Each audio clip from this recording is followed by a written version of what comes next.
सुभाषपा के राष्ट्रीय अध्यक्ष और उत्तर प्रदेश सरकार में कैबिनेट मंत्री ओम प्रकाश राजभर जी हमारे साथ मौजूद हैं। आचार संहिता लग चुकी है और 24 के चुनाव का रण बज चुका है। शुरू होने जा रहा है, रणभेरी बज चुकी है। बात करते हैं उनसे। सर, 24 के चुनाव में क्या रहेगा? 22 में तो आपने भारतीय जनता पार्टी के खिलाफ ताल ठोकी थी, आपकी भारतीय जनता पार्टी के साथ हैं। क्या माहौल नजर आ रहा है? किस तरह से आप लोग जो है ललकार रहे हैं इस बार? कि सबसे पहले तो मैं देशवासियों से जो चुनाव आयोग ने महापर्व की घोषणा किया है उसमें घर से निकल कर के बूथ पर जाकर के अपने मताधिकार का प्रयोग करें। और जहां तक लड़ाई की बात है तो उत्तर प्रदेश की 80 की 80 सीट जीता जाएगा। लड़ाई रह नहीं गई है। एक भी कार्यक्रम उत्तर प्रदेश में 6 महीने में ना सपा ने कर पाई, ना बसपा कर पाई, ना कांग्रेस कर पाई। रोड शो करने से वोट नहीं मिलता है, बूथ पर जाना पड़ता है, ग्रास रूट पे काम करना पड़ता है। वो काम एनडीए के लोग, मैं खुद उसका हूँ कि महीने में 28 कार्यक्रम हम खुद करते हैं। 29 हो सकता है, 27 नहीं होने देते हैं। तो जो जनता के बीच में रहेगा वो जीतेगा, जो जनता के बीच से गायब है वो हारेगा। तो ये क्या जनता के बीच में नहीं रहते हैं? ऐसे ही 125 सीटें आ गई पिछली बार 22 में। एटा, इटावा, कन्नौज, कासगंज चुनाव हार के आए और जो जनता के बीच में ओम प्रकाश राजभर था उनके इलाके में जीत गए। ये भूल गए वो? ओम प्रकाश राजभर ने जब समा बांधी तब उनका चुनाव चढ़ा, नहीं तो कहाँ लड़ाई में थे। छोड़ दीजिए, अब तो समय आ गया है ना, तो बहुत पावर है, बहुत वो है, तो चुनाव आ ही रहा है सामने। सब दूध का दूध पानी का पानी हो जाएगा। 4 जून को 400 पार रिजल्ट आएगा। 400 पार का एकदम बिल्कुल आप लोगों ने मन बना लिया कि 400 पार करके रहेंगे। 4 जून 400 पार। तो यहाँ तो अभी कन्नौज है सीट, जैसे मैनपुरी है, आजमगढ़ है, गाजीपुर कहते हैं कि हम जीतेंगे। तो इस तरह की सीटों पर दावा कर रहे हैं, कह रहे हैं कम से कम अब की इनको आधी सीटों पर समेट देना है या इनको सब हरा देना है, इस तरह की बातें कर रहे हैं। 22 में 400 जीत रहे थे, वही नहीं जीत रहे थे। 19 में 60 सीट जीत करके प्रधानमंत्री बन रहे थे। कै सीट पाए? 60 में 5 को पाए।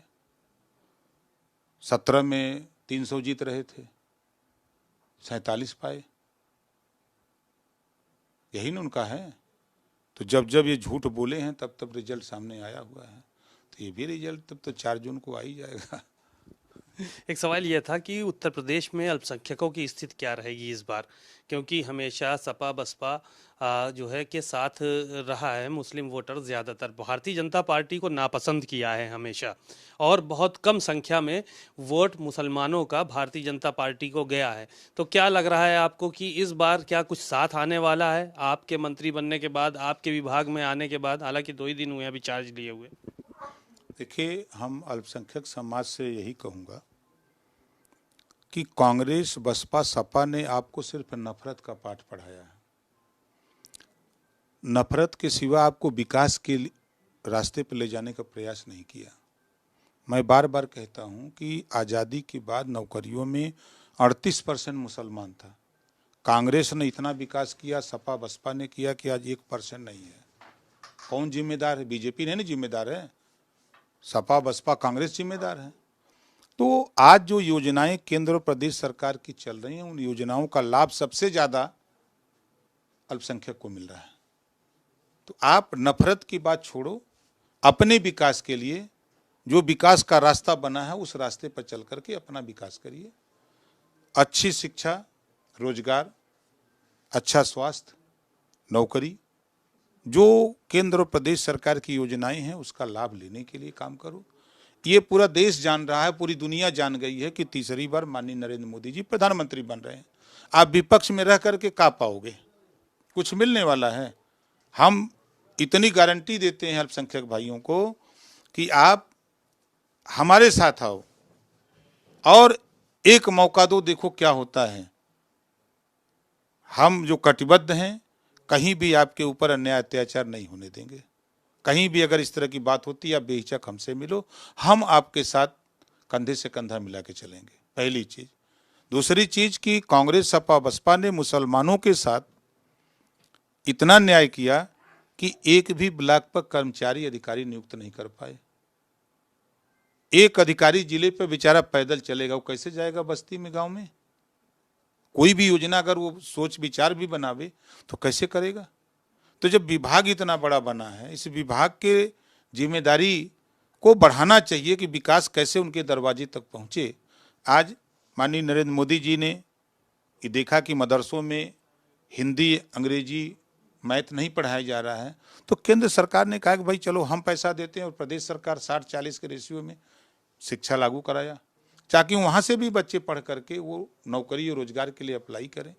वो भी पढ़ लिख करके, अगर कांग्रेस के लोग इतना उत्थान चाहते थे, सपा के लोग, तो क्यों नहीं IAS PCS कोचिंग सेंटर खोला कि भाई यहाँ भी इनकी इतनी भागीदारी होगी, इतने बच्चे इतने परसेंटेज पढ़ेंगे।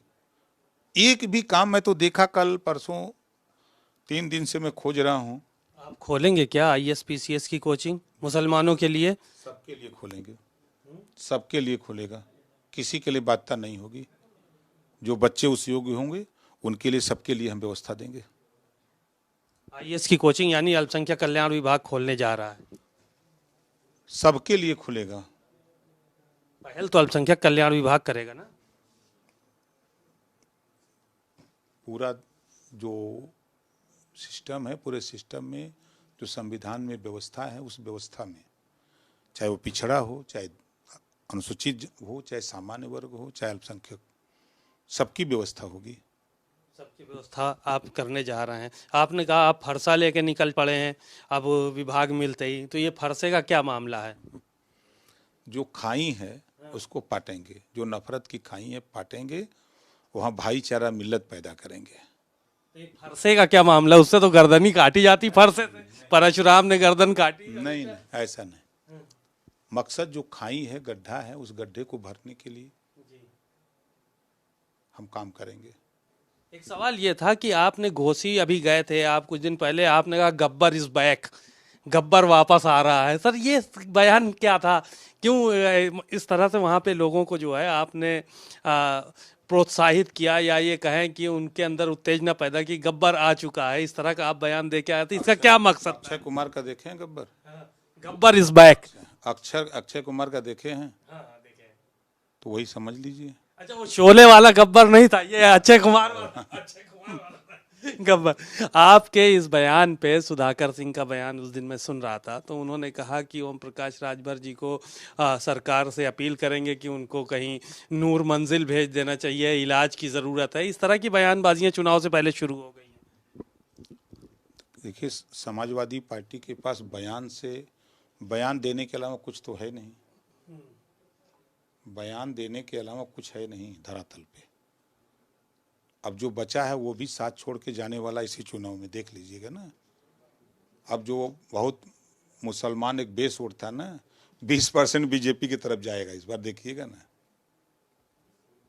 कैसे किस आधार पे आप कह रहे हैं? क्या तैयारी आप लोगों ने कर लिया है? हाँ बिल्कुल किया, हम लोगों से बात कर रहे हैं, लोग कह रहे हैं बिल्कुल सही, ये नेता सही बोल रहा है। भाई किसी का हक आप लूटेंगे? 4 बार सरकार थी सपा की, क्या दिया मुसलमानों को बता दें? पुलिस की भर्ती में क्या हिस्सा दिया? दरोगा की भर्ती, लेखपाल की भर्ती, ग्राम सेवक की भर्ती में क्यों नहीं बनाया आपने? खाली वोट लेंगे मुसलमानों का?